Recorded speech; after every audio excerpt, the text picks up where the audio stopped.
Hi, I'm Meredith, and today I'm reading a story called Saturdays and Teacakes by Lester Laminack and paintings by Chris Sonapete. Its copyright day is 2004 and published by Peachtree Publishers. This book is written for 4 to 7-year-olds because the words are more common and they are learning about literary devices, and there's many literary devices in this book. The activities are relatable because people have either ridden a bike or made something with their grandma. So here's Saturdays and Teacakes by Lester Laminack and paintings by Chris Sonapete.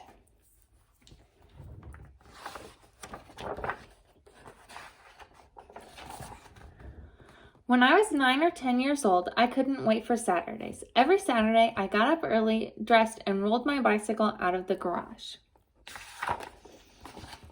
Every Saturday, I coasted down our long, steep drive, slowing only enough to make the turn onto Thompson Street, and then left on Bell's Mill Road.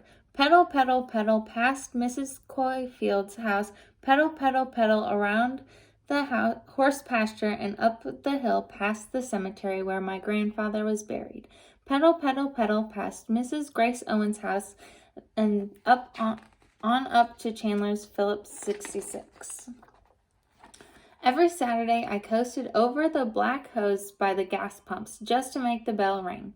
Then I dropped my kickstand and checked the air in my tires. I stopped at Chandler's for another reason too. That's where I crossed the highway that ran straight through the center of our town. My mother always said, "You stop and look both ways when you get to Chandler's. I don't care if the light is green. I'll hear about it if you don't." And I knew she would too. In our little town, everyone knew everybody and told everything to anyone who would listen, so I always looked both ways. Pedal, pedal, pedal across Ross Street, then left for a slow coast down behind the bank of Heflin, where I turned right onto Bedwell, and whoosh! I zoomed downhill as fast as I dared. Pedal, pedal, pedal up the next hill and left onto Almond Street. It was a long stretch to Mr. White's. I always stopped there to catch my breath in the shade of the old oak tree. One more small hill, pedal, pedal, pedal, and then a right onto Gaither Street. Now I could see my grandmother's drive. 1, 2, 3, 4 driveways and one last turn to the left. This was where my tires gave up their humming on pavement and began the crunching of gravel. Just before reaching Mama's back porch, I slammed on my brakes, sending a shower of tiny pebbles into her flowers.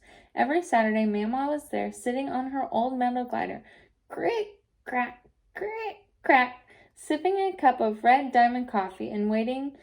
She was waiting for me. No one else, just me.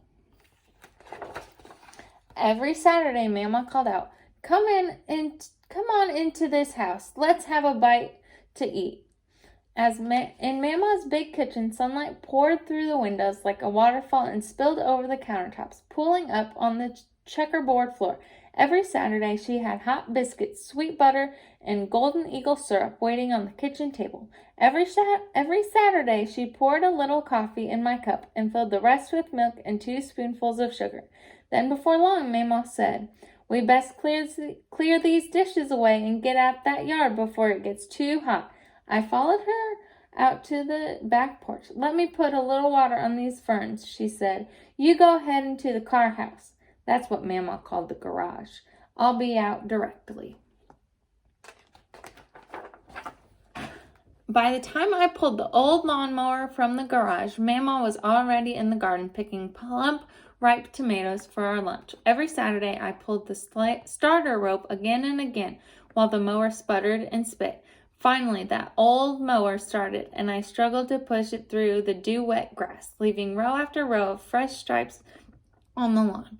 From time to time, the mower choked on mouthfuls of wet grass that clung to the blades and my bare legs.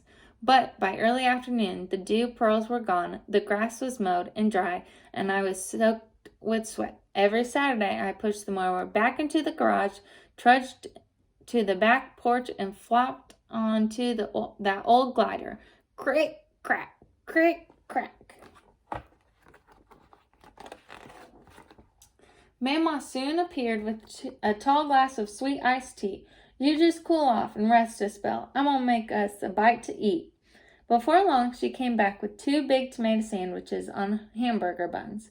Every Saturday, I gobbled mine down like a hungry dog, but she nibbled at hers like a bird. "Now them's some good tomatoes," she said. "I know how you like a good tomato sandwich. Don't they taste a whole heap better when you've just picked 'em?" We sat there a while, listening to the calls of the blue jays and the rhythm of that old glider. Then Mama looked at me sort of sideways and said, "I reckon I know a boy who'd like something sweet to eat," and I grinned. "Yes, ma'am, I reckon you do."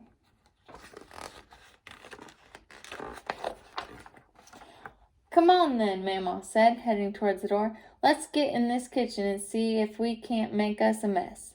Every Saturday she spread a cloth over the red countertop and scattered a fistful of flour across it, sending a cloud into the air. Then she set out a big bowl. Mama dipped a china teacup into the canister of flour, scooped out a cupful, and skimmed over the top with her finger. Then she dumped the flour into the bowl and added sugar from her black cookie jar. She let the mixture drift through her hands like I sifted sand at the beach. When it felt right, Mama said, "Look in the refrigerator," that's what she called her refrigerator, "and find me 2 sticks of blue bonnet."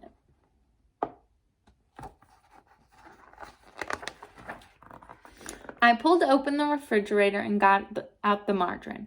I unwrapped the sticks and dropped them into the bowl. I mixed and mashed until the ingredients disappeared into a paste.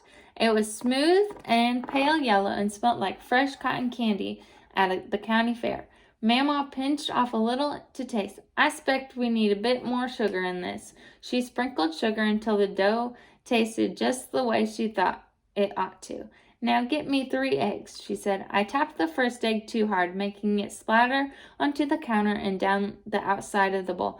"I reckon we can call that half an egg," Mama said. "Here, let me show you how to do it. First, just tap 'em easy like and pull the shell apart over the bowl, like this.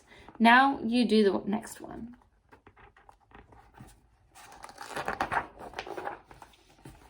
It was hard work blending those eggs into the mix with a long wooden spoon. Mama pinched another taste. "My goodness, buddy, we didn't put no vanilla in here. Reach up in that cabinet and get me down the bottle of vanilla flavor." When the dough tasted just right, Mama rolled it out on the flour-dusted cloth. Then I cut out the tea cakes with the rim of an old tin can. We carefully lifted the circles into a cookie sheet and put them in the oven to bake 375 degrees for 15 minutes.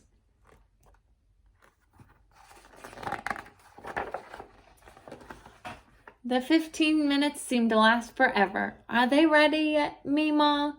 "Not yet, buddy." "Are they ready now, Mama?" "Not yet, buddy. Let's give 'em a little bit longer." "Are they ready yet, Mama?"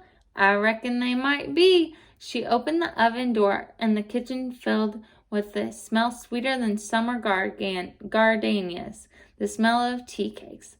Every Saturday I reached for one, still steaming on the baking sheet. "You better wait, buddy. They gonna be mighty hot just yet."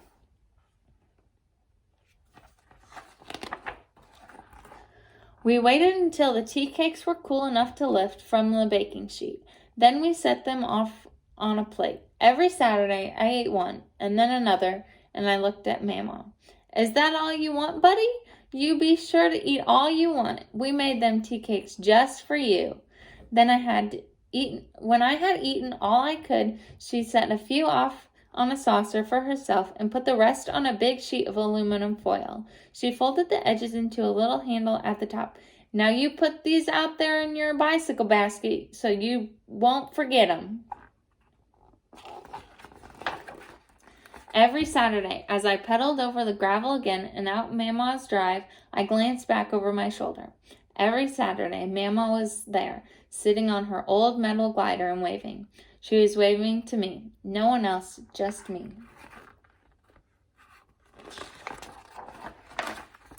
"Don't worry, Mama. I won't ever forget." I hope you all enjoyed this story.